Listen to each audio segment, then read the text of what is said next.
What's good, everyone? OJ here. Welcome back to another video. Today we've got some awesome information for you guys, so let's go ahead and get right into it. And we're starting off with Super Smash Bros. Ultimate Min Min for the win-win, as some people have been saying online. So Min Min will be the first character added in for the Fighters Pass number 2. She's coming out on June 29th for $5.99 individually. Or you can get the Fighters Pass 2, which includes 6 characters. That'll be $29.99. And she also comes with 18 tracks from the ARMS franchise, plus the Spring Stadium stage from ARMS as well. Now, something that's even maybe more shocking than Min Min getting in there, because we knew it was an ARMS character, is that Vault Boy, which I always called Pit Boy, but Vault Boy from the Fallout franchise will be a Mii fighter outfit, which is just pretty crazy, right? They also have some Tekken and some Callie and Marie Splatoon, so there's some other good stuff in there too. But seriously, like Vault Boy from Fallout,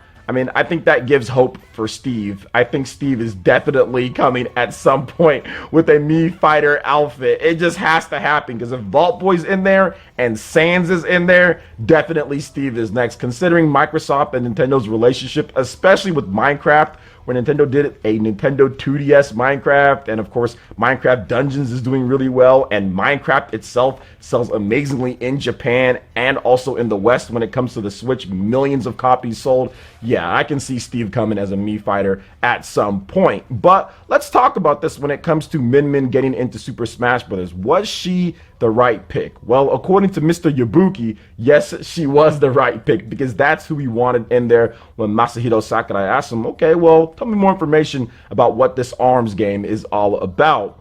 And I'll say this, I think that Min Min is a good pick, right? Having another female character, our first actual female person character, not like Banjo and Kazooie's female, but actual person as a female fighter in Super Smash Brothers, and not like a skin or whatever, like Byleth or whatever the case is, but actual character. Having that female, that is great. I think that was a very good call. However, I do think they could have knocked out 2 birds with 1 stone if they picked Twintel, because not only is Twintel, of course, female and she has tons of style and everything, but she's also a character of African descent as well, which we don't have any of that when it comes to people in the game. So it would have been nice to see Twintel make it in there. And I know that obviously they picked the characters a while back, right? They picked the characters, I think a couple years ago, who was going to be in. They actually had the character and who was going to be. So obviously you can't take current events and what's going on around the world into consideration, since it was already picked before stuff started happening. But it would have just been a nice sediment to what's going on at this point to finally have that for people out there. But it is what it is. They picked who they picked, and I'm still excited to see what Min Min can do. And based off of the presentation that Masahiro Sakurai gave to us, 35 minutes of goodness, I'm thinking Min Min's going to be a pretty cool character in there. Now, is she going to be, I'm going to win Genesis or absolutely body everybody type of character? No, I think Joker and maybe even Pilot might be better characters than Min Min. But at the same time, I think that Min Min could still be a really cool character if you keep your range, and a lot of fun to use. She has a projectile reflection with her little flip kick that she can do. She can change out her different arms, so that's pretty cool too. She can switch out her arms in order to have different types of power or in different situations to deal with certain fighters, so that's also really cool too. And Sakurai pretty much broke it down probably the best that he could when it comes to Min Min and how she works, how to take advantage of her strengths, and also how you can beat her if you're up against her. So I thought that was a pretty cool presentation. And I also like the fact that we're getting that nice sleek Joker amiibo. I'm not really into amiibo really much anymore. I bought a number of them, but pretty much haven't bought any in a while. But that Joker amiibo and that Hero amiibo look really cool, and I'm definitely going to be picking those up. And Sakurai almost even said like, hey, these are kind of be limited. We don't know how much they're going to make of them. So I think that Joker amiibo is definitely a cop because of that nice blue and everything that it has on there. So that was pretty cool. Overall, the presentation was great. I'm excited to see Min Min get into Super Smash Brothers. I still think Twintel should have been the pick, but Min Min is the pick, and we have to deal with that. And it's not going to be too much longer before we get to use Min Min in Super Smash Brothers, along with a brand new patch as well. So it's going to be pretty cool to see once everything drops on June 29th. So what are you guys' thoughts on Min Min being added to Super Smash Bros. Ultimate? And do you feel that it should have been a character outside of Min Min or Twintel? Let me know your thoughts in the comment section below. All right, now moving on to the next topic here, guys. We're going to be discussing Crash Bandicoot 4, It's About Time. So we had the official reveal for this game, and it's been a while. That's why they named it It's About Time. It's been pretty much about a decade or so since the last actual new Crash Bandicoot game, because you have to remember Crash Bandicoot Insane Trilogy, that was the old games that basically were remade for the current systems. So this is an actual brand new game with a ton of features and like what you can do. Seriously, there were so many features in this game. The press release was absolutely crazy. I'm not sure if you guys got a chance to go through it all, but the press release was nuts because there's just a lot of different stuff. So they call it a true sequel. They said it's a modern take on a classic game. So the stuff that you remember is going to be there, but they're going to modernize everything there.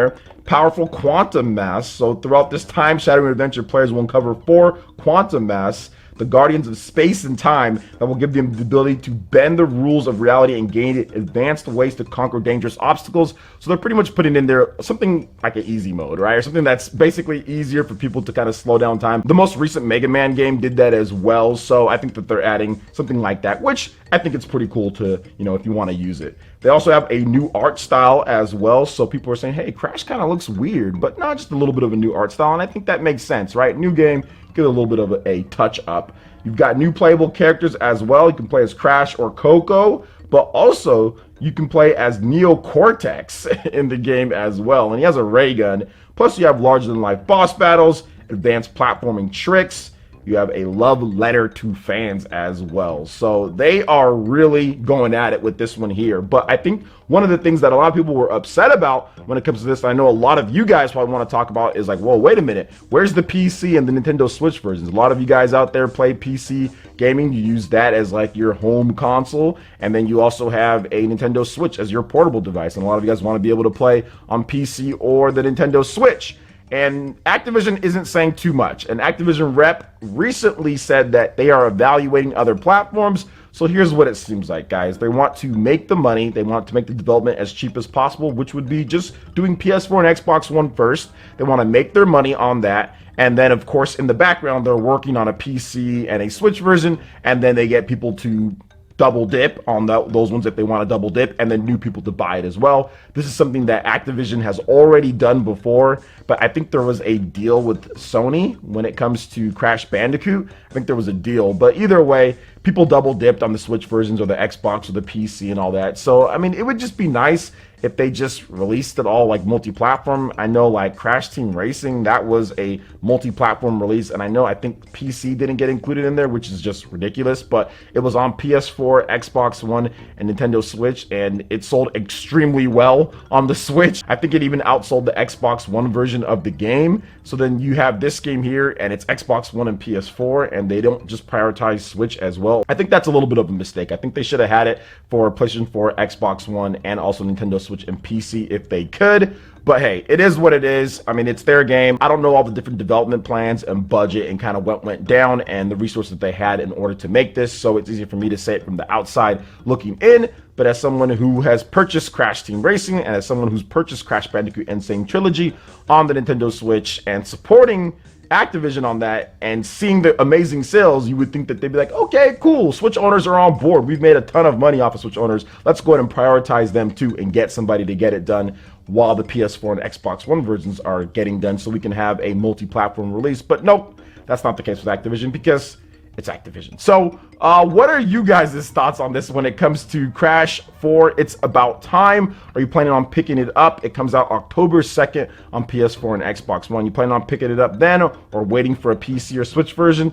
Let me know your thoughts in the comment section below. All right, and moving on to the last topic here, it looks like we've got a pretty big rumor because Rocksteady Studios is rumored to be developing a Suicide Squad game, and Warner Bros. Games Montreal developed Gotham Knights game will be announced, and that's going to be this August. So it's pretty crazy here if those games are actually being made. So Batman Arkham series developer Rocksteady Studios is apparently developing a Suicide Squad game according to a brand new report from Eurogamer. Now, several new Warner Bros. Interactive Entertainment related domains were recently registered by Mark Monitor Inc., which also manages the WBGames.com domain name. The list of newly registered names spotted by Reset Era include GothamKnightsGame.com, SuicideSquadGame.com, Suicide Squad Kill the Justice League.com. Gotham Knights reportedly refers to an unannounced Batman title currently in development at Batman Arkham Origins Studios, Warner Bros. Games Montreal, which was first teased in September 2009. The two Suicide Squad domains reportedly refer to Rocksteady Studios' new project. The second domain is noted to be a contender for the final title. Now, both projects are said to be in development for next-generation consoles, according to Eurogamer. A little of Gotham Knights and a little of Suicide Squad are expected to be teased at the DC Fandom virtual event on August 22nd. So, if those things do come true, that'd be pretty dope. I'm actually a huge fan of Batman Arkham Asylum and Batman Arkham City. I think those games are absolutely amazing. So if we can get another next generation Batman adventure, I'd be completely down for that. And Suicide Squad is a game that I didn't think I wanted, but maybe it's going to be pretty cool, especially if Rocksteady is developing it. They did such a great job with Batman Arkham City. I think that's one of the best superhero games of all time, if not the best superhero game of all time. So if they can develop anything that's as quality as the first two Batman Arkham games, then I'm all for it. But we're going to have to wait and see what goes down at this event and what happens here. So what do you guys think about all these different topics that we discussed here? I'd love to hear your thoughts in the comment section below. All right, guys, that wraps it up for this video here. Check out the links in the description. We've got Twitter. Go and give us a follow on there. Stay up to date on all latest gaming news and information. Also, make sure you like, comment, and subscribe, and share this video if you can. Thank you guys so much for watching, and we'll catch you for the next one. Peace.